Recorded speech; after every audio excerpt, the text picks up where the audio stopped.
Hospitales. Buen día, Juan. Ari Lijalá te saluda. ¿Cómo estás?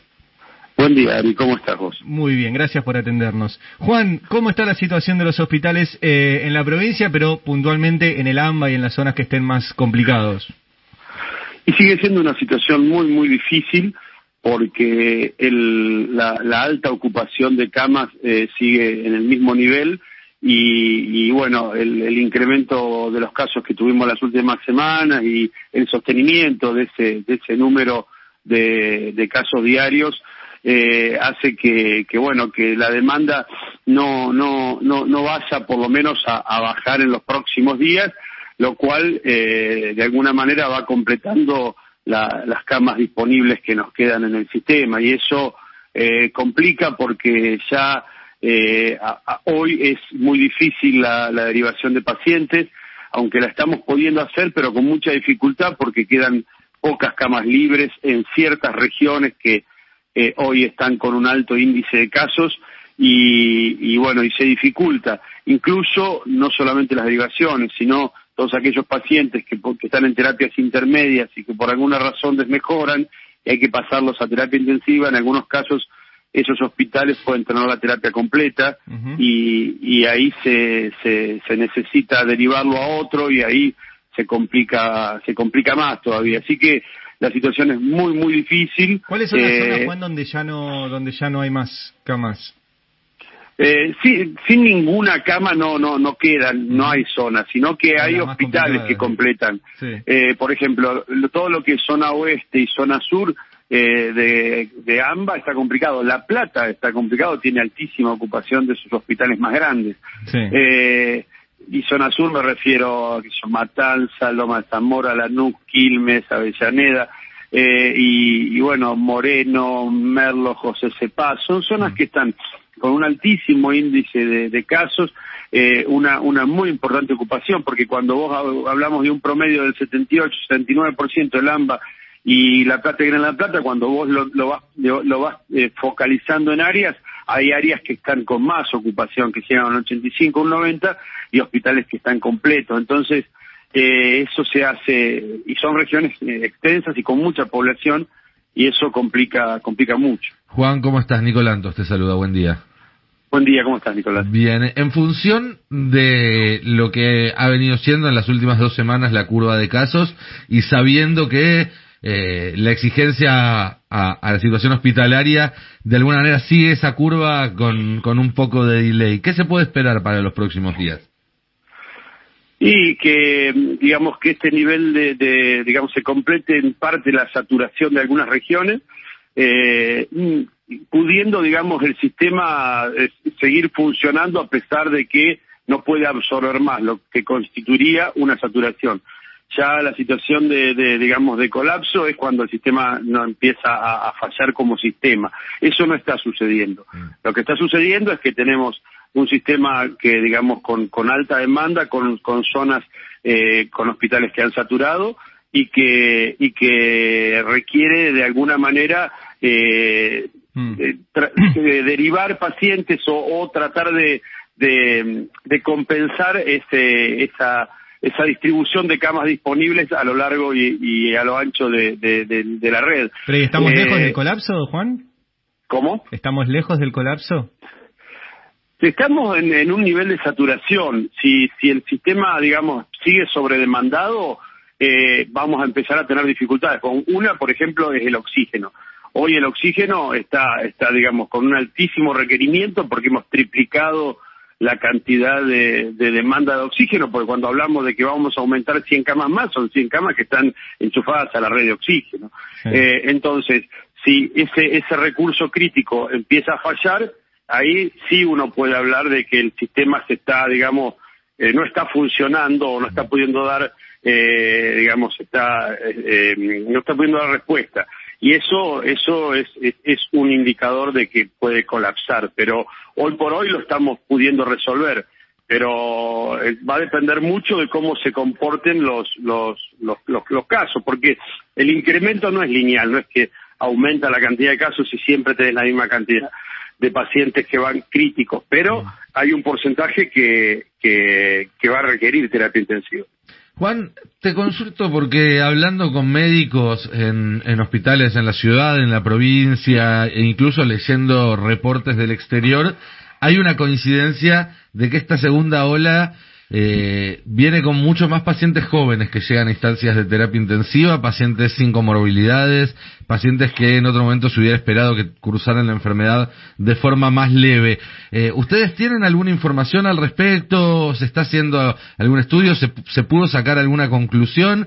¿Esto es así o es una percepción porque al haber menos internación de pacientes mayores que ya están vacunados, pareciera que son más los pacientes jóvenes, pero en realidad estadísticamente son la misma cantidad? ¿Sabés algo de esto? Sí, las terapias están más ocupadas por pacientes más jóvenes que en la primera ola, y indudablemente los pacientes mayores que están con cobertura de vacunación hoy no son los que ocupan las camas de terapia intensiva, al menos, digamos, de forma mayoritaria. O sea, ese factor es un factor que digamos, tiene mucha relevancia. El otro es que el N de esta segunda ola es más amplio que el de la primera. Si vos sacás esa población y aumentás el N, vas a tener muchos pacientes, o sea, un porcentaje que se te va a complicar. Entonces estamos viendo pacientes graves jóvenes. ¿Por qué? Porque del número total de afectados de pacientes jóvenes es mucho más amplio que el de la primera ola, y los pacientes adultos mayores los tenés protegidos. O sea que lo que estamos viendo ahora son pacientes jóvenes y en algunos casos graves y sin comorbilidad. No quiere decir que en la primera ola eso no sucediera, lo que pasa que el denominador era mucho más chico y tenías que buscar mucho más gente para encontrar uno de esas características. Hoy tenés mucho más denominado mucho más amplio y aparecen esos casos que los estamos viendo, pacientes jóvenes sin comorbilidad en terapia intensiva con requerimiento de ventilación mecánica. Hay que mirar también las nuevas cepas, sí, pero eso va a requerir un estudio más profundo, que lo estamos haciendo, de si tiene un comportamiento clínico diferente a la cepa tradicional. Y de cualquier manera sabemos que es mucho más contagiosa, cepa de Manaus, Gran Bretaña, es mucho más rápido la contagiosidad, y bueno, estamos estudiando eso, la evolución del cuadro clínico, si es más rápido o más virulento. Bien. Y el mismo fenómeno que mencionabas recién con respecto a que al aumentar el numerador aparecen más casos y se hacen más visibles, pasa con los casos pediátricos, ¿no es cierto? Que en la última semana estuvimos viendo cómo en varios hospitales anunciaban que ya se estaban quedando sin camas infantiles, aparecen más casos. Tienen que ver también con esto de que hay más casos en general y por eso ese pequeño porcentaje se transforma en números más grandes. Pero ¿qué nos podés contar de la situación del COVID pediátrico en la provincia? Y bueno, es exactamente eso, lo estamos viendo. Nosotros en la primera ola vimos que teníamos casos, habitualmente eran chiquitos obesos o chiquitos con diabetes, con alguna patología de base. Hoy eso se está viendo un poco más frecuentemente. Así que un poco la explicación tiene que ver con eso. El Hospital Lúdica de La Plata tiene internados, estamos viendo en el Garraham hay internados. Tenemos en nuestros servicios pediátricos también pacientes pediátricos internados. A ver, no es la población que, digamos, en mayor porcentaje va a ser peores evoluciones, pero es una población que ciertamente se afecta. O sea, yo creo que incluso esa pseudo seguridad que teníamos al principio de la primera ola de que los chicos y los jóvenes no se afectaban, está haciendo que esa población no haya incorporado los mecanismos de autocuidado y de protección como sí lo hicieron los adultos mayores. Los adultos mayores, al principio, por ser la población más amenazada, inició procedimientos y medidas de autocuidado que las cumplieron de manera mucho más estricta.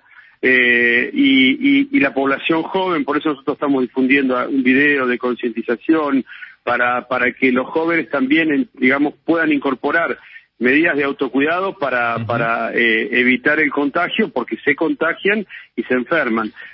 Nosotros en la primera ola hemos tenido trabajadores de la salud, enfermeros y médicos jóvenes que también se contagiaron, pero eran porque estaban con una excesiva exposición. Ahora, como circula el virus y tenemos un denominador mucho más grande, los jóvenes y los niños son también sujetos de esta enfermedad. Así que me parece que es importante pensarlo de esa manera. Estamos hablando con Juan Riera, director de hospitales de la provincia de Buenos Aires. Dos cortitas, Juan, para culminar. Una, nos informan, pero quiero confirmarlo con vos, que en Mar del Plata están acondicionando hoteles con oxígeno porque los hospitales en la ciudad de Mar del Plata, una de las más grandes de la provincia, ya no hay camas. ¿Tienen esa misma información? Sí, nosotros lo estamos haciendo acá también, estamos trabajando con Suteva, que tiene hoteles a disposición, estamos trabajando mucho el extrahospitalario por varios motivos. Primero, porque al haber tanta demanda, nosotros tenemos que monitorizar y controlar a aquel paciente sintomático, leve, que por ahí en pocas horas puede desmejorar, puede desaturar y requerir asistir a un hospital. Entonces, hemos armado centros extrahospitalarios distribuidos en el conurbano y La Plata, donde tenemos un equipo de médicos, enfermeras, tenemos oxígenos, concentradores de oxígenos, saturómetros para saturar las personas y poder hacer ese seguimiento rápido para aquellos pacientes que teniendo un estado clínico, digamos, que toleran bien, desmejoran su oxigenación y rápidamente pueden deteriorar. Así que eso es una estrategia, incluso una estrategia extrahospitalaria en las puertas de los hospitales. Estamos dotando de carpas en algunas puertas de los hospitales para que la cola de espera pueda ser monitorizada en una silla con una enfermera, con un médico, para que pueda ir controlando al paciente mientras espera hasta tanto sea testeado y evaluado clínicamente en la guardia. Bien, y una última, Juan, ¿están recibiendo muchos pacientes de la ciudad de Buenos Aires? Digo, porque aquí ya está absolutamente saturado todo el sistema privado y parte del público. ¿Está recibiendo la provincia muchas derivaciones de parte de la ciudad de Buenos Aires? Estamos recibiendo derivaciones de la ciudad de Buenos Aires, que indudablemente por digamos, trasvasamiento, porque no son ambulancias que salen y tratan de poder ingresar a los pacientes en clínicas o hospitales de la ciudad y no consiguen cama y terminan siendo internados en hospitales públicos de la provincia. Eso lo estamos viendo, pero bueno, entendemos que tiene que ver con cómo se va comportando epidemiológicamente y también el nivel de saturación que tiene hoy Cava. Bien. Juan, muchísimas gracias por atendernos aquí en el Destape Radio. No, por favor, un abrazo. Que tenga buen día. Juan Riera, director de hospitales de la provincia